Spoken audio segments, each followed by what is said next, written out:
अस्का राशिद कुछ कहना चाहती हैं?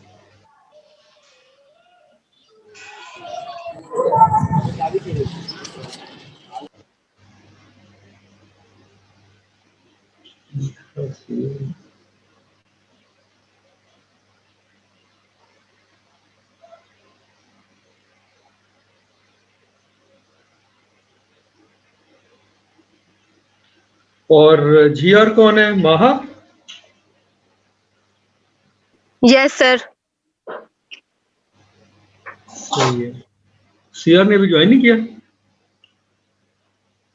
नो सर, अभी नहीं ज्वाइन किया। चलो एनीवे, ये बताइए कि लास्ट टाइम हम क्या पढ़ रहे थे 9th चैप्टर कंप्लीट किया था। और 10?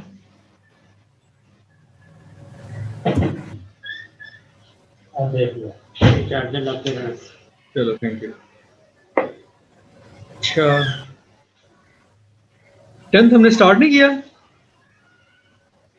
No sir. 9th चैप्टर का नाम बताइए।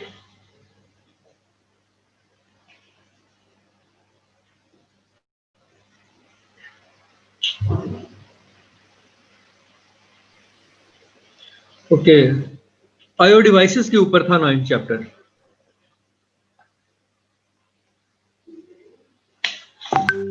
था या नहीं था?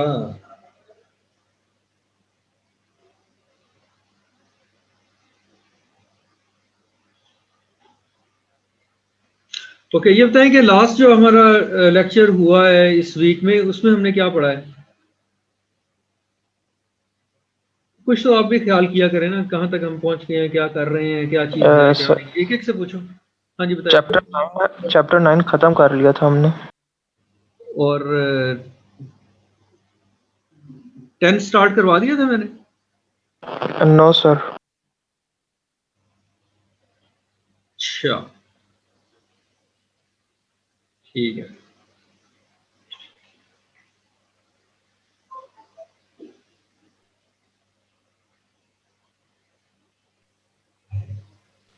अस्सलाम वालेकुम सर, क्या हाल चाल है सर? वालेकुम सलाम।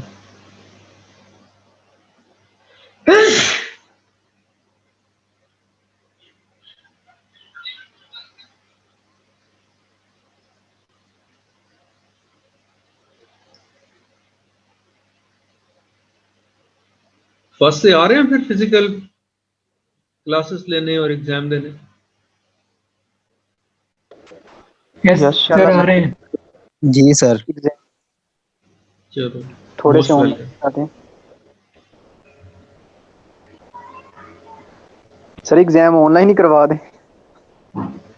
आपको ऑनलाइन करवा देता हूँ, बाकी उनका फिजिकल ले लेना, ठीक है? Thank you so much sir. Sir आप जैसे ही नहीं सीरियस, मुझे अपना नाम रोल नंबर टेक्स्ट कर दो।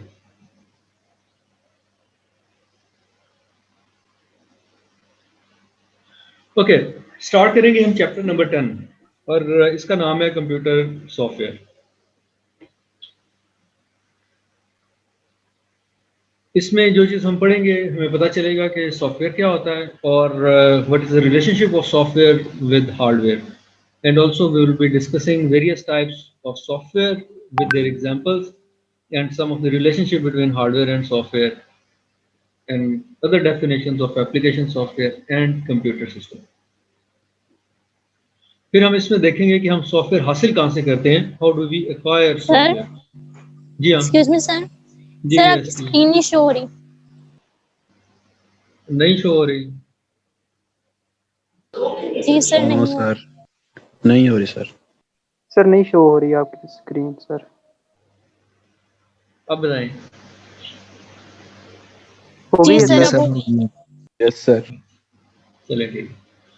अच्छा ओके, और इसमें हम देखेंगे कि हम कैसे हासिल करेंगे, एक्वायर कैसे करेंगे सॉफ्टवेयर, और इसके बाद जो डिफरेंट स्टेप्स हैं सॉफ्टवेयर डेवलपमेंट के उसके ऊपर कुछ बात करेंगे। फिर हम चेक करेंगे कि what is firmware and middleware. तो ये उसके जो आउटलाइन है। सर कुछ बच्चे वेटिंग में नहीं करते हैं। बच्चे वेटिंग में हैं? अच्छा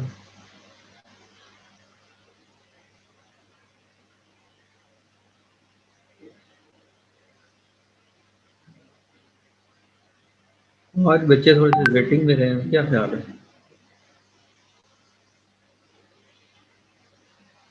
ओके,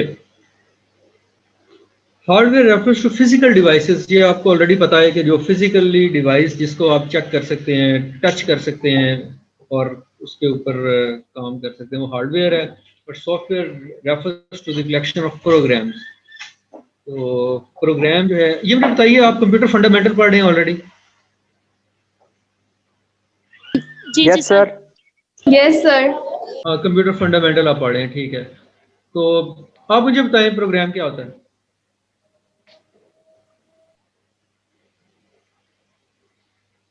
सर वो प्रोग्राम होता है कि वो जो सर एक वो सेट ऑफ इंस्ट्रक्शन होता है जो कंप्यूटर को बताता है कि क्या करना है। कंप्यूटर को दिया जाता है, इसको प्रोग्राम कहते हैं। सॉल्व करने के लिए क्या करने के लिए? हर सेट ऑफ इंस्ट्रक्शन होती है जो प्रॉब्लम को सॉल्व करती है, करने के लिए कंप्यूटर को दी जाती है।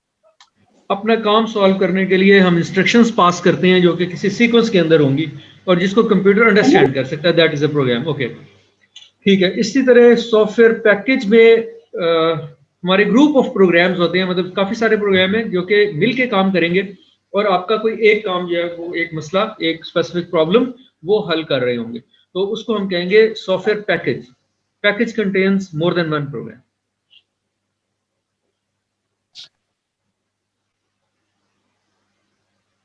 ओके सर आपने कहा था कि मैंने वो MS ऑफिस के बारे में बताना है सबको। हाँ, MS ऑफिस के बारे में चलें। आज थोड़ा हमारे पास टाइम कम रह गया है, फ्राइडे है, तो मुझे आपने याद करवाना है तो मैं आपको बता दूंगा। सर आज 2 लेक्चर हैं आपके हमारे साथ। ठीक है। हार्डवेयर और सॉफ्टवेयर के दरमियान जो रिलेशनशिप है वो हम देखेंगे कि ये क्या है। हार्डवेयर जो है सॉफ्टवेयर के बगैर और सॉफ्टवेयर जो है वो हार्डवेयर के बगैर काम कर नहीं सकते, एक दूसरे के लिए ये कम्प्लीमेंट्री है। हो सकता है कि आपके पास सिर्फ सॉफ्टवेयर हो और आप कंप्यूटर के बगैर, हार्डवेयर के बगैर जो है वो रन कर लें, या आपके पास सिर्फ कंप्यूटर खाली है और उसके अंदर कोई सॉफ्टवेयर नहीं है और आप उससे काम ले लें, ऐसा पॉसिबल नहीं है। Same hardware can be loaded with different software, और एक हार्डवेयर के ऊपर आप डिफरेंट सॉफ्टवेयर जो है लोड कर सकते हैं जिसको हम कंप्यूटर सिस्टम कहते हैं, and it will perform your different task और jobs. Except for upgrade hardware is normally a one time expense. ये ओके, आपके हार्डवेयर के ऊपर जो कॉस्ट है वो सिंगल टाइम है और इसीलिए ये कम है, जबकि सॉफ्टवेयर के ऊपर सिंगल टाइम कॉस्ट भी है और उसके बाद कंटिन्यूअस कॉस्ट भी है। मेंटेनेंस में आप सब्सक्रिप्शन आपको लेनी पड़ेगी या किसी को पेमेंट कर रहे होंगे मेंटेनेंस के लिए, तो उसमें जो आपके सॉफ्टवेयर की कॉस्ट है वो हमेशा हायर होती है as compared with the hardware. Upgrades refer to renewing of or changing component like increasing the main memory, hard disk, adding speaker, modem। तो ये चीज़ें आप उसमें अपने जो मेमोरी, हार्ड डिस्क या इस तरह के जो हार्डवेयर है आप उसको टाइम टू टाइम अपग्रेड भी कर सकते हैं, बस वहाँ पर उसकी कॉस्ट आएगी जब आपने अपना हार्डवेयर जो है वो चेंज करना है। ओके, सॉफ्टवेयर की दो तरह की टाइप है, एक को हम कहते हैं सिस्टम सॉफ्टवेयर और दूसरे को हम कहते हैं application software. System software are design to control the operation. System software का मतलब है कि हम अपने जो ऑपरेशन है उसको हम कंट्रोल करेंगे through some set of instructions and extended the processing capability of computer. तो ये आप सिस्टम सॉफ्टवेयर बाकी जो दूसरे एप्लीकेशन सॉफ्टवेयर हैं उनसे काम लेने के लिए भी इस्तेमाल होगा। ये कंट्रोलिंग अथॉरिटी या कंट्रोलिंग बॉडी के तौर से काम करेगा। और एप्लीकेशन में जो चीज़ आपने काम करना है आप उसका एप्लीकेशन लिख लेते हैं, एप्लीकेशन सॉफ्टवेयर बना लेते हैं और आपका वो स्पेसिफिक टास्क जो है वो परफॉर्म हो जाता है। जैसे इन्वेंट्री कंट्रोल है, ये कोई एक खास किस्म की एप्लीकेशन है जो कि आप जिसको हम एप्लीकेशन सॉफ्टवेयर कहेंगे। एग्जाम्पल के तौर से मैंने आपसे बताया कि इन्वेंट्री वाली एग्जाम्पल आप ले लें। ओके, सिस्टम सॉफ्टवेयर की कुछ कैरेक्टरिस्टिक है, वन बाय वन हम देखते हैं कि कौन सी हैं। इसमें एक कैरेक्टरिस्टिक है कि software system make the operation of computer system more effective and efficient. तो ये सिस्टम सॉफ्टवेयर का काम है कि आपके जो ऑपरेशन है आपके सिस्टम का, कंप्यूटर मशीन का, उसको इफेक्टिवली और एफिशिएंटली परफॉर्म करवाए। It also helps hardware component work together and provide support for development and execution. जाहिर है कि सिस्टम सॉफ्टवेयर जो है उसने ऐसे वर्क करना है कि जिस तरह लोगों से दूसरों से कंट्रोलिंग का काम करना है, काम करवाना है, तो आपको जो डेवलपमेंट है और एग्जीक्यूशन है एप्लीकेशन सॉफ्टवेयर की, वो परफॉर्म होगी through system software. Also program included in system software package are called. जाहिर है सॉफ्टवेयर पैकेज का मैंने आपसे बताया था कि ये सॉफ्टवेयर पैकेज का मतलब है कि जब मोर देन वन सॉफ्टवेयर आपके काम कर रहे हैं, they are link together and they are giving you some single task. तो सिंगल टास्क के लिए आपने डिफरेंट जो आपके पास प्रोग्राम है वो चल रहे हैं, तो उसको हम कहते हैं सॉफ्टवेयर पैकेज. सॉफ्टवेयर पैकेज में सिस्टम प्रोग्राम आपके शामिल हैं और जो प्रोग्रामर इसके ऊपर काम करेंगे उसको हम सिस्टम प्रोग्रामर कहेंगे. इसी तरह एग्जांपल है सिस्टम सॉफ्टवेयर की ऑपरेटिंग सिस्टम, एग्जांपल है सिस्टम सॉफ्टवेयर की प्रोग्रामिंग लैंग्वेज ट्रांसलेटर्स, और एग्जांपल है सिस्टम सॉफ्टवेयर की utility programmes and communication software. Communication में जो सिस्को की मशीन या इस तरह से वो अपने सॉफ्टवेयर उनके ऊपर चलते हैं, वो भी सिस्टम सॉफ्टवेयर की कैटेगरी के अंदर फॉल करते हैं. ओके, फिर आपके पास है एप्लीकेशन सॉफ्टवेयर, जो कि you can solve specific problem और do a specific task with the help of application software, and programs included in application software package are called application program. और इसके प्रोग्रामर जो इन एप्लीकेशन प्रोग्राम्स को write करेंगे they will be called application programmer. जैसे जो system software को right कर रहे हैं उन प्रोग्रामर को हम कह रहे थे सिस्टम प्रोग्रामर्स, और जो एप्लीकेशन प्रोग्राम्स को राइट कर रहे हैं उनको हम कह रहे हैं application programmer. Examples of application software are word processing. Word processing है, इन्वेंटरी मैनेजमेंट है, प्रिपरेशन ऑफ टैक्स रिटर्न है, या बैंकिंग का कोई सॉफ्टवेयर है, तो ये सारे हमारे पास एप्लीकेशन सॉफ्टवेयर आएंगे. वर्ड प्रोसेसिंग या स्प्रेडशीट हम इसे कहते हैं. तो आपके पास जितनी भी स्प्रेडशीट है उसमें शामिल है वर्ड शामिल है और एक्सेल शामिल है और इस तरह के बाकी सॉफ्टवेयर.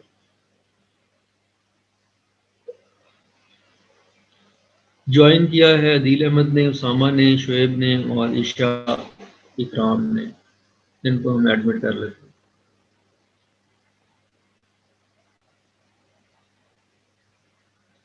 ओके, ये लॉजिकल सिस्टम आर्किटेक्चर. लॉजिकल से क्या मतलब है? लॉजिकल का मतलब मुझे कोई बंदा बताए. इस वक्त मोर देन 50 जो है वो ले रहे हैं, पार्टिसिपेंट्स ऑलमोस्ट 60 हो गए. जी बताइए, लॉजिकल सिस्टम आर्किटेक्चर क्या होता है? या लॉजिकल, सिर्फ लॉजिकल के मुझे मीनिंग बता दीजिए. लॉजिकल का क्या मतलब है? सर सेंसिबल, जिसकी समझ आ जाए. दोबारा बताइए. सर सेंसिबल, जिस जो कोई सेंस रखती हो चीज, सेंस करती हो. तो एग्जांपल क्या है जो चीज सेंस करती है?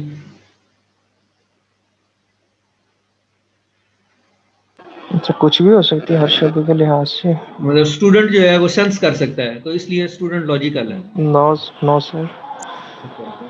फिर लॉजिकल का मतलब होगा कि जो स्ट्रक्चर या सिस्टमेटिक अप्रोच है सिस्टम को बनाने के लिए, उसको लॉजिकल कहते हैं. हाँ, जो उसकी अप्रोच है उसको बनाने की, उसको वो लॉजिकल है. ठीक है, ये आपने करीब करीब आंसर किया है. ओके, तो लॉजिक, हम उस लॉजिक की वैसे उर्दू क्या है? उर्दू कोई बता सकता है?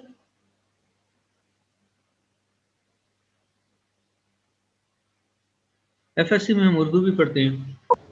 सारे गूगल कर रहे हैं सर. चलो गूगल करके बता दें. मंतिक को कहते हैं सर जी, के मंतिक वगैरह. किसको? मुंतकी. मंतक को कहते हैं, मंतक.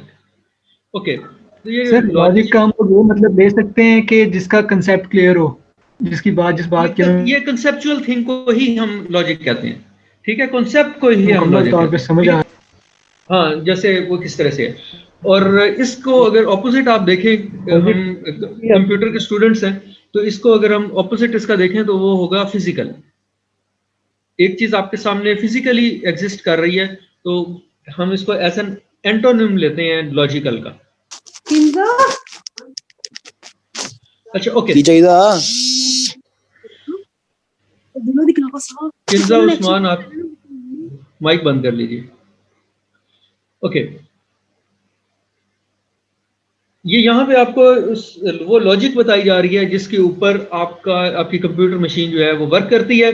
उसके अंदर सबसे पहले यूजर है, यूजर को नजर आएगी स्क्रीन, जो यूजर देख रहा है उसने किसको देखना है, उसने एप्लीकेशन को देखना है। तो एप्लीकेशन सॉफ्टवेयर जो है वो यूजर उसको देख सकता है। एप्लीकेशन सॉफ्टवेयर की जो मतलब मॉनिटर स्क्रीन के ऊपर उसको जो चीज नजर आती है that is interface of application software. तो यूजर जो है वो इंटरेक्ट करेगा एप्लीकेशन सॉफ्टवेयर से। एप्लीकेशन को रन होने के लिए जो चीज चाहिए वो है सिस्टम सॉफ्टवेयर, और सिस्टम सॉफ्टवेयर जो है वो हार्डवेयर के ऊपर रिजाइड करेगा। तो ये एक जो उसकी लॉजिक है जिसके ऊपर सिस्टम काम करता है, वो आर्किटेक्चर आपके सामने यहाँ पर मौजूद है। इसमें किसी को अगर समझ नहीं आई तो पूछ सकते हैं।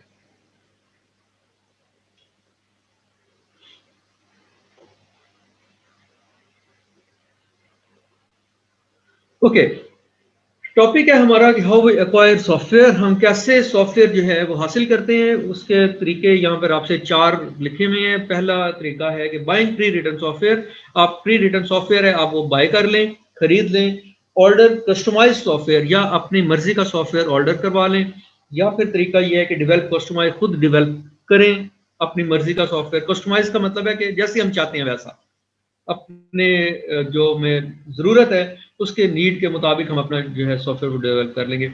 और तरीका ये हो सकता है कि we can download our software from public domain. तो ये इसके डिफरेंट तरीके हैं। Each of this ways of acquiring software has its own advantage and limitation. इसके कुछ एडवांटेज भी हैं और लिमिटेशन भी हैं, उनको हम जरा देख लेते हैं वन बाय वन। जैसे advantage and limitation for buying pre written, एक ऑलरेडी रिटन सॉफ्टवेयर पड़ा है और आपने उसको बाय कर लिया है, परचेज कर लिया है, पैसे देके खरीद लिया। यूजुअली कॉस्ट लेस, तो आमतौर से इसके ऊपर आपके जो पैसे हैं वो कम लगेंगे। ओके, ये तो इसका एडवांटेज हो गया। Planned activity can be started almost immediately, ये भी इसका एडवांटेज है कि आपने खरीदा है सॉफ्टवेयर और जैसे ही आपने खरीद लिया तो साथ ही आपने उसको उसके ऊपर वर्किंग भी स्टार्ट कर दी। Often operating efficiency and capability to meet the specific needs of user more effectively is not as good for pre-written software package as for in-house development। जाहिर है कि ये चूंकि किसी और ने लिखा था और आपने इसको यूज किया है तो ये हो सकता है कि आपके काफी सारे काम उससे हो जाएं लेकिन कुछ काम रह भी जाएं। ठीक है, तो ये पॉसिबल है क्योंकि वो प्री रिटन सॉफ्टवेयर है जो कि जर्नल पर्पस के लिए और जर्नल जो है वो प्रॉब्लम सॉल्विंग के लिए कंस्ट्रक्ट किया गया है। तो हो सकता है कि वहां पे आपके कुछ काम जो है वो उससे ना हो सके। तो ये इसका लिमिटेशन या डिसएडवांटेज आप समझ सकते हैं। ओके, और हमारा तरीका था कि हम ऑर्डर करते हैं कस्टमाइज सॉफ्टवेयर को। User need not maintain its own software development team which is an expensive affair. तो सॉफ्टवेयर अगर आपने ऑर्डर करना है कहीं से तो आप डेवलपमेंट टीम अपने लिए नहीं लेकर आते, आप बंदे हायर नहीं करते कि मेरे लिए ये डेवलप करें, बल्कि आप क्या करते हैं कि वो किसी जो ऑलरेडी डेवलप कर रहे हैं किसी ऐसे सॉफ्टवेयर हाउस को अपना काम असाइन कर देते हैं। Okay, user needs to always depend upon the vendor for carrying out the changes and vendor may separately charge. तो जाहिर है जब वो आप ऑर्डर कर रहे हैं किसी और से और अपनी मर्जी का काम करवाना चाह रहे हैं तो एक दफा तो वो आपको दे देंगे और उसके बाद अगर कोई चेंज आएगी तो उस चेंज को क्या करना पड़ेगा, उस चेंज को इनकॉर्पोरेट करवाने के लिए अलग से चार्ज करना पड़ेगा। तो ये इसकी लिमिटेशन हो सकती है।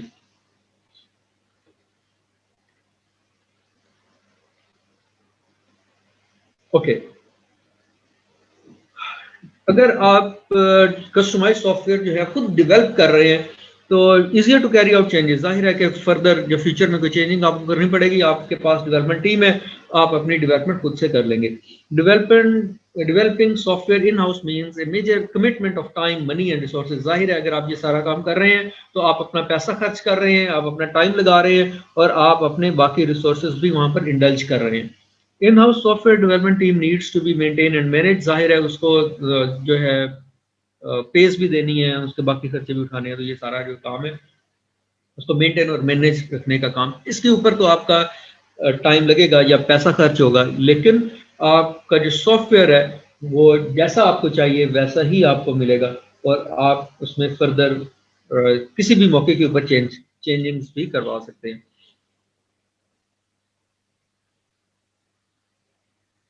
ओके, अगर आप पब्लिक डोमेन से डाउनलोड करते हैं, एक और तरीका जो फोर्थ वन था, that was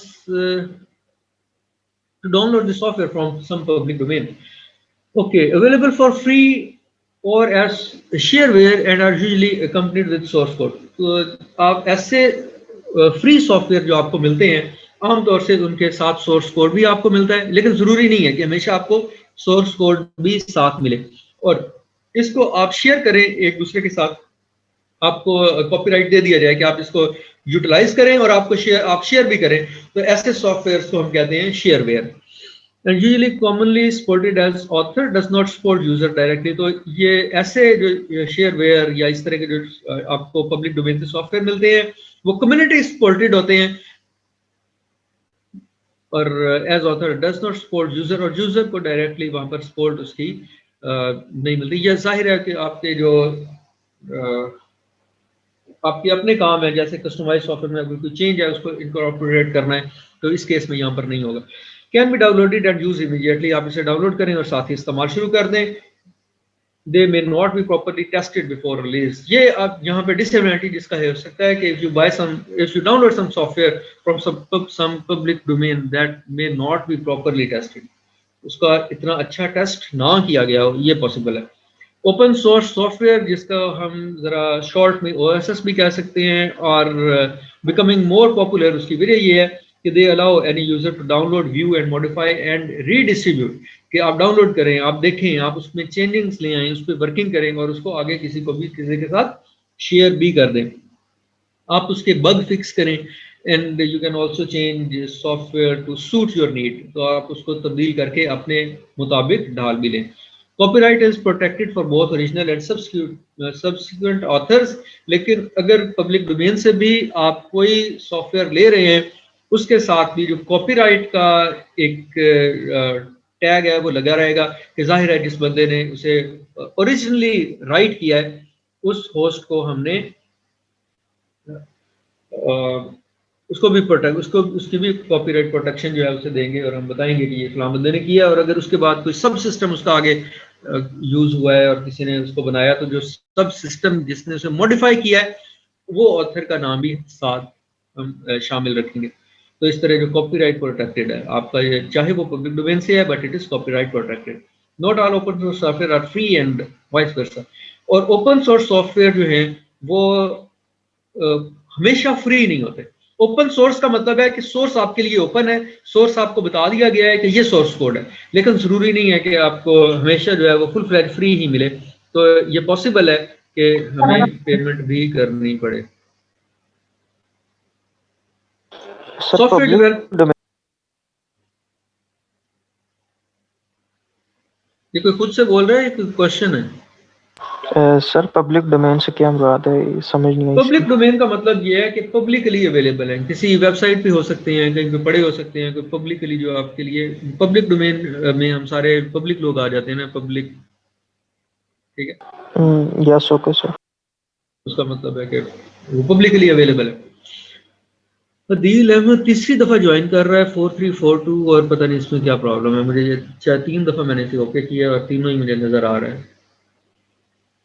Okay, developing a software and putting it to use is a complex process and involves the following step. अगर आप सॉफ्टवेयर जो है वो डेवलप करते हैं और उसके बाद उसको थोड़े, ये कम्प्लेक्स है, इसका प्रोसीजर सॉफ्टवेयर डेवलपमेंट का ये उतना आसान नहीं है, लेकिन इसके अंदर जो चीज़ें हमें इसमें शामिल है डेवलपमेंट के ऊपर, सॉफ्टवेयर डेवलपमेंट के ऊपर, उनमें शामिल है कि first we have to analyse our problem and then we need to plan how to write a program and how to solve the problem. तो सबसे पहला जो काम है वो है एनालाइजेशन का, और इसके बाद जब हमने एनालाइज कर लिया, उसको एनालिसिस कर लिया अपने रिक्वायरमेंट्स को, फिर हम उसके बाद एनालिसिस में कुछ डायग्राम्स के जरिए या टेक्स्ट के जरिए हमने एनालिसिस कर लिया है, और एनालिसिस करने के बाद हम उसके ऊपर कोड करेंगे, कोड को फिर टेस्ट करेंगे और डीबग करेंगे और डॉक्यूमेंट करेंगे प्रोग्राम को। तो इसके अंदर एनालाइजिंग में शामिल है आपका जो रिक्वायरमेंट है वो आपने ले ली, वो आपके प्रॉब्लम को आपने समझ लिया, और उसके बाद प्लानिंग के अंदर और सॉल्व करने के लिए डिज़ाइन शामिल है। तो डिज़ाइन हम करेंगे, डिज़ाइन के बाद फिर आपकी कोडिंग हो सकती है, और कोडिंग के बाद हम टेस्टिंग करेंगे और डिबग, और उसके बाद जाहिर है उसे डॉक्यूमेंट भी करेंगे, लिख लेंगे अपने फ्यूचर यूज़ के लिए। And then we are implementing the program, and evaluation and maintenance is the last step of the software development. तो उसकी evaluation जो है ये हमेशा चलती रहती है, और maintenance जो है ये भी हमेशा चलती रहती है। इसीलिए कहते हैं कि जो maintenance cost है that is higher even the development cost. आपकी development cost इतनी नहीं होती जितनी उसको maintenance cost आपको आती है। Okay, next है हमारे पास terminology which is firmware, and it is software substituted for hardware and stored in read-only memory. ये आपका firmware ऐसा सॉफ्टवेयर है जो कि हार्डवेयर से डायरेक्टली अटैच होता है, और इसको आमतौर से हम रैम के अंदर, रीड ओनली मेमोरी के अंदर स्टोर करते हैं, which is a single time write option memory. Firmware technology has enabled production of various types of smart machine having microprocessor chips with embedded software. तो firmware technology जो है ये various type of smart machine को जो है वो enable करती है कि आप उसमें जो microprocessor chips के जरिए हम उसमें embedded software के ऊपर इसको इस्तेमाल कर सकें। तो embedded सॉफ्टवेयर का जो कंसेप्ट है वो मैं आपसे ज़रा बता देता हूँ। इसका मतलब ये होता है कि ऐसा हार्डवेयर है जो सिर्फ एक सिंगल पर्पस के लिए बनाया गया है। जैसे embedded सॉफ्टवेयर की एग्जांपल में आपसे, हमारे पास आप पेट्रोल भरवाने जाते हैं पेट्रोल पंप के ऊपर, तो जो मशीन आपको पेट्रोल डाल के देती है वो आपको पैसे बताएगी और अमाउंट बताएगी कितनी आपने पेट्रोल ले लिया है। तो इस तरह का काम वो सिर्फ एक ही काम करती है, ठीक है। तो इसका मतलब है कि वहां पे जो सॉफ्टवेयर यूज हो रहा है that is embedded software, that is an example of embedded software. Okay, और हमारे पास शामिल है middleware. Basic idea is to have a separate software layer act as glue between client and server. तो middleware जो है ये आपके क्लाइंट और सर्वर के दरमियान एक ग्लू का काम करेगी, उनको अटैच करने का काम करेगी, एंड प्रोवाइड प्रोग्रामिंग एब्स्ट्रक्शन। इसमें जो प्रोग्रामिंग है या प्रोग्रामिंग लॉजिक है या बिजनेस लॉजिक आपने अपने प्रोग्राम में यूज की हुई है उसको एब्स्ट्रैक्टली देखा जाएगा, और उसको ओवरऑल भी हम देखेंगे उसकी जो डीप वर्किंग है उसमें उसको हमारे से छुपी हुई होगी। It also masks heterogeneity of underlying network, hardware and operating system. तो मिडलवेयर का काम ये है कि हमसे छुपा ले जो हमारे उसमें अंडरलाइंग नेटवर्क है, या उसमें हार्डवेयर कौन सा यूज हो रहा है या ऑपरेटिंग सिस्टम कौन सा यूज हो रहा है, तो मिडलवेयर उसको छुपा लेती है। Encourages 3-tier software architecture against 2-tier popularised by server client. तो सर्वर क्लाइंट में हम यहाँ पर 3-tier आर्किटेक्चर जो है मिडलवेयर इसको एनकरेज करता है कि आप 3-tier आर्किटेक्चर यूज करें, जहाँ पे आप जो 3rd tier है उसको छुप जाता है। 3rd tier में आपका फॉर एग्जांपल डेटाबेस स्कीमा या इस तरह की चीज़ें हम उसको छुपा लेते हैं ताकि वो व्यूएबल ना हो। तो ये मिडलवेयर का काम था। आपने सॉफ्टवेयर की एक और टाइप विच वाज मिडलवेयर ये भी देखी है, और दैट वाज इट। तो ये हमारा जो चैप्टर नंबर 10 है वो यहाँ पर ख़त्म हो गया। इसमें आपका जो क्वेश्चन है कोई तो वो आप पूछ सकते हैं। नदील अहमद को मैंने कई दफ़ा एडमिट किया लेकिन ये ज्वाइन नहीं हो रहा। हाँ जी, क्वेश्चन पूछ रहे थे आप। सर सॉफ्टवेयर की मेंटेनेंस से क्या मुराद है? मेंटेनेंस तो हार्डवेयर की होती है, फिजिकल पार्ट्स की। सॉफ्टवेयर की भी मेंटेनेंस होती है, और सॉफ्टवेयर की मेंटेनेंस के अंदर 3 चीज़ें होती हैं। 3 चीज़ें, ये ज़रा ध्यान से सुने, ये आप याद रखिएगा। एक को हम कहते हैं अपडेशन, दूसरे को हम कहते हैं अडेप्टेशन, और तीसरे को हम कहते हैं बग रिमूवल। बग रिमूवल का मतलब है कि हम जो उसमें बग्स हैं उसको रिमूव करते हैं कोई, और मेंटेनेंस के लिए आपने याद रखना है कि ये डिप्लॉयमेंट के बाद होती है।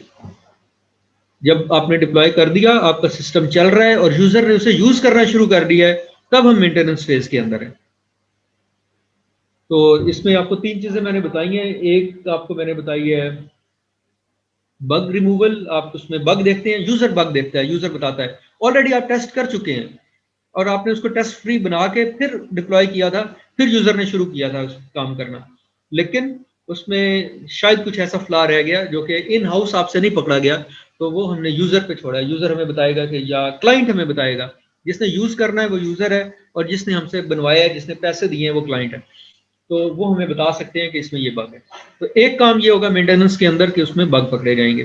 दूसरा काम है अपडेशन का, कि हम उसको अपडेट कर रहे हैं, कोई नई चीज उसके अंदर ऐड कर रहे हैं। जैसे कोई आपने सॉफ्टवेयर बनाया है बैंक के लिए जो कि रुपीस के ऊपर काम कर रहा है, और आपका बैंक ये चाहता है कि ये सिस्टम जो है ये रियाल के ऊपर भी काम करे, तो इस केस के अंदर आपको क्या करना पड़ेगा, उसको अपडेट करना पड़ेगा, जो कि मेंटेनेंस में हो सकता है। और जो थर्ड उसमें आपको मैंने बताया वो है अडेप्टेशन। अडेप्टेशन का मतलब है कि हमने अपने सिस्टम को अडेप्ट करवाना है, स्ट्रीमलाइन करवाना है, इनलाइन करवाना है न्यू टेक्नोलॉजी के साथ।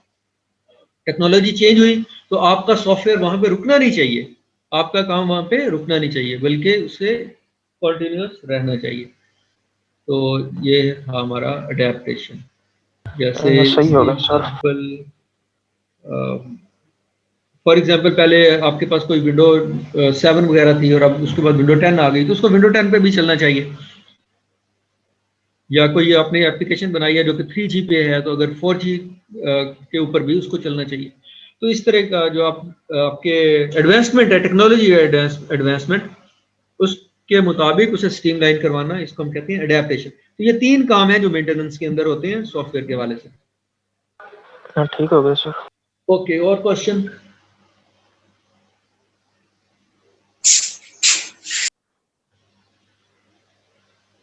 सर वो असाइनमेंट भेजी थी आपको मिल गई? CR वकास, असाइनमेंट आपने मुझे ईमेल की है? Yes sir. हाँ मिल गई है, मैंने तो आपको साथ ही रिप्लाई कर दिया था। नहीं ठीक है सर। सर आज वाली भी फिर मैं अभी थोड़ी देर में मेल कर दूँ। आज वाली असाइनमेंट दी हुई थी मैंने ऑलरेडी आपको असाइनमेंट। यस सर, आपने सीवी बनाने के लिए कहा। हाँ CV बनाने के लिए मैंने कहा था, ठीक है। तो ये मुझे आप भेजें। ओके, उसी ईमेल पे भेजिएगा। उसमें जो सब्जेक्ट लाइन है वहां पर लिखेगा अपने क्लास का नाम और सेक्शन लिखिएगा, और उसके बाद जो असाइनमेंट है वो भी लिखिएगा कि ये कौन सी असाइनमेंट है, और उसी तरह जिप करके भेजनी है। जी जी सर, मैं सारा लिख दूँ। ठीक है, ओके। और कोई क्वेश्चन? सर MS ऑफिस का भी बता दें, काफी बच्चों को पता ही नहीं है कि MS ऑफिस का हमारा प्रैक्टिकल होना है और हमें चलाने ही नहीं आता। हाँ वो मैं आपको बता दूँ, लेकिन अपने तौर से भी आप करें। MS ऑफिस तो सबको आना चाहिए, वो प्रैक्टिकल वहीं से होगा। प्रैक्टिकल के ऊपर हम जरा 2-3 लेक्चर लेंगे जिसके ऊपर सिर्फ प्रैक्टिकल भी है। सर एक्सेल में से ज्यादा होगा ना, जैसे फार्मूलाज वगैरह कैसे पुट करने हैं और वो ग्राफ्स वगैरह कैसे बनाने हैं। चलिए उसका सिलेबस देख लेंगे एक दफा, मैं आपको पहले बता दूं, उसके बाद उसका सिलेबस डिसाइड कर लेंगे। तो वो सर वो किसी बुक से उसको प्रिपेयर करना है कि सिर्फ जस्ट वैसे ही?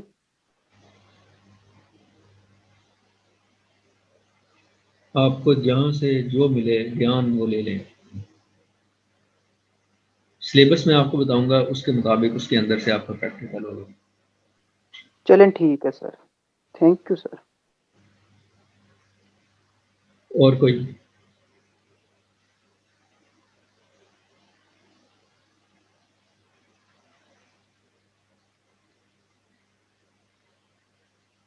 CV सबने बना ली हुई है? किसमें बनाई है CV? MS वर्ड के अंदर? सर मैंने बनाई है CV MS वर्ड के अंदर। MS वर्ड के अंदर बनाई है सर जी। चलो ठीक है।